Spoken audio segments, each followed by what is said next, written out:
Alors, c'est un paradoxe qu'on va chercher un petit peu à comprendre aujourd'hui. On parle du cash, des billets de banque. L'usage, encore une fois, du cash recule, on le sait, dans les transactions au quotidien. Et pourtant, le nombre de billets en euros en circulation ne cesse de progresser. C'est ce qui ressort d'une étude de la Banque centrale européenne. Bonjour Raphaël. Bonjour David, bonjour à tous. Raphaël Legendre, journaliste à l'opinion. Alors, c'est vrai qu'on le sait, on paye de moins en moins, évidemment, en cash, de plus en plus avec sa CB, avec sa carte bancaire ou en sans contact. Comment est-ce qu'on explique ce qui apparaît, encore une fois, mystérieux comme phénomène? Oui, comment dire, ça détruit quelques idées reçues sur le cash en fait. C'est très intéressant cette étude, elle a été publiée lundi par la Banque centrale européenne. Vous savez que c'est la Banque centrale qui chaque année décide du nombre de billets qu'elle imprime et elle continue à imprimer beaucoup de billets. Alors le cash en circulation, il baisse effectivement à la faveur de la hausse des paiements par carte, sans contact, maintenant par paiement mobile. Les paiements par cash ont reculé de 6% entre 2016 et 2019. Et pourtant, le nombre de billets en circulation, lui, ne cesse d'augmenter. Et pas qu'un peu. En un an, c'est plus 11%. En 10 ans, c'est plus 69%, et en 20 ans, depuis 2000, le volume du cash en euros, des pièces, des billets, a augmenté de 191%. C'est à chaque fois beaucoup plus que soit sur 1, 10 ou 20 ans. C'est beaucoup plus que, vous savez, la masse monétaire N3, c'est l'ensemble de la masse monétaire, les billets, mais aussi la monnaie scripturale, les OPCVM, etc. C'est beaucoup plus. Donc le cash, malgré ce qu'on peut entendre sur, vous savez, les sociétés sans cash, a encore de beaux jours, Ouais. finalement Raphaël, devant le lui. cash qui représente 72% des transactions volume en zone euro, mais seulement Exactement. 47% en valeur. C'est-à-dire qu'on paye, on s'en doute, mais des petites sommes en cash, évidemment. Sauf vous. Oui, alors petite somme, c'est vous qui le dites, cher David. Ouais. Effectivement, le paiement moyen en France, c'est pas grand-chose en cash, c'est 13 euros. Mais le paiement moyen en Europe, ça reste quand même 40 euros. On paye jusqu'à Ah. hauteur de 40 euros en cash en moyenne.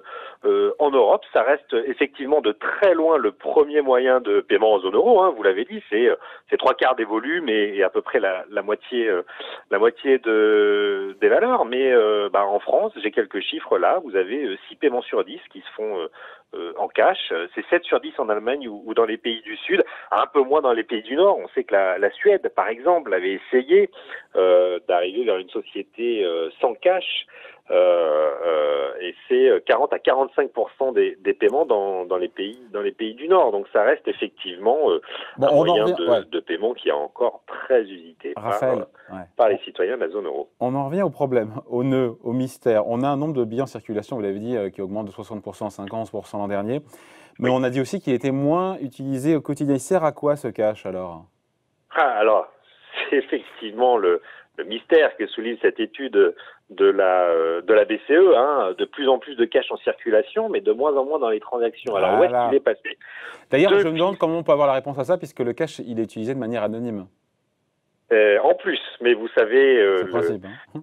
le pouvoir et le talent des institutions financières et aussi souvent des grands chanceliers, des grands financiers, des ministères des Finances des différents pays et d'être capable de chiffrer l'inchiffrable, bien souvent, notamment sur les questions de fraude. Mais pour en venir à l'étude de la zone euro, il nous donne deux pistes en réalité.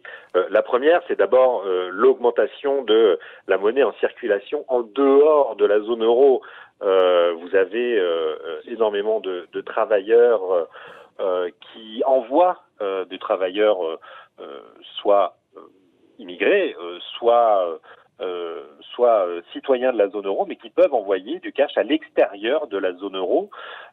C'est pas rien, c'est évalué entre 30 et 50% Mais en c'est énorme. réalité du Raphaël, cash, qui c'est est énorme. absolument énorme. On parle de centaines et de centaines, peut-être de milliers. On a dit l'ensemble c'est 1000, je ne sais pas si on a donné le chiffre, mais Non. l'ensemble de la monnaie fiduciaire en circulation, c'est 1435 milliards d'euros. Donc si vous avez 30 à 50% Ouais. de ça qui part en dehors de la zone euro, vous voyez le montant. C'est absolument colossal, effectivement. Entre Et 30 et l'autre part, 50%, donc, qui sont détenus à l'étranger. OK. Et il est où ils sont les fafios? ils partent, je vous dis, dans des pays. Alors Non, ça, il mais n'y a pas de non, le détails. reste qui est en zone euro, là. Si, Et entre le 30 et reste qui est dans 50% la en zone dehors, et le euro, reste, c'est alors, il est où? à peu près le même montant. Il y a deux pistes en réalité. On pourrait dire que ça part dans les bas de laine Bah oui, et les fafios des sous la Européens. paillasse, Une hein. partie est planquée sous le matelas, tout simplement. Entre 27,5 et 50% seraient conservés comme ça dans la zone euro. Ce qui veut dire, par adulte, par citoyen européen, une réserve de cash absolument colossale de 1270, si on est à 27,5%, à 2310 euros Ça de paraît cash, crédible qu'il y ait d'épargne autant de qui serait bifetons qui dorment comme ça, non? planquée. C'est crédible Et ou pas? on sait que cette épargne augmente en cas de crise. Euh, ce sont des montants qui peuvent effectivement augmenter. Sauf que, Ah. on se rend compte aussi, et la BCE attend la fin de son étude pour nous l'expliquer, que ces chiffres comprennent aussi le montant du cash détenu par les entreprises. Ah. Et là, on commence à mieux comprendre Bah oui. pourquoi la masse monétaire ne cesse d'augmenter alors que les transactions en cash baissent. Et c'est de ce côté-là qu'il faut effectivement aller chercher les entreprises qui ont beaucoup emprunté, qui ont fait de la trésorerie Non mais attendez, pendant la crise. Raphaël, on parle de cash là. On parle pas de tout ça, on parle Mais des c'est billets. aussi du cash, effectivement, avec des institutions financières qui ont gardé un peu plus de cash Mais quand je dis cash, je dis dans billets, leur hein. caisse. Là, on parle des billets, on parle des billets, hein. On parle de billets, absolument. On a environ 90 milliards d'euros dans le coffre des banques, des instituts financières. C'est un montant qui a beaucoup augmenté ces derniers. Pourquoi? Parce que la BCE, on en a déjà beaucoup parlé dans Ecorama, la BCE, avec ses taux négatifs, maintenant taxe les dépôts que les banques remettent chaque soir auprès des coffres de la Banque Centrale Européenne sont en réalité taxés. Les banques doivent payer pour que la BCE garde ces excédents. Ce sont des lignes informatiques, tout ça. Hein. Alors que si vous gardez dans vos coffres des billets de banque, eh ben là, personne n'y touche. Vous ne perdrez pas d'argent. Et donc ces montants-là ont augmenté. 90 milliards dans les coffres des institutions financières de la zone euro. On a là une bonne explication en réalité où est parti cet argent.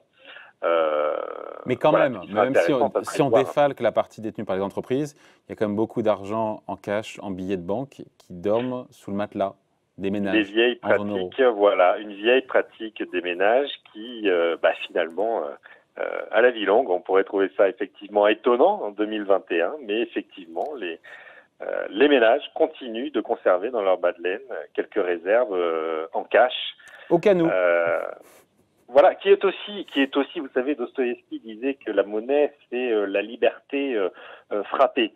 C'est le cash, un des derniers moyens de pouvoir aussi régler sans être tracé, sans être fiscalisé, des petites choses, hein.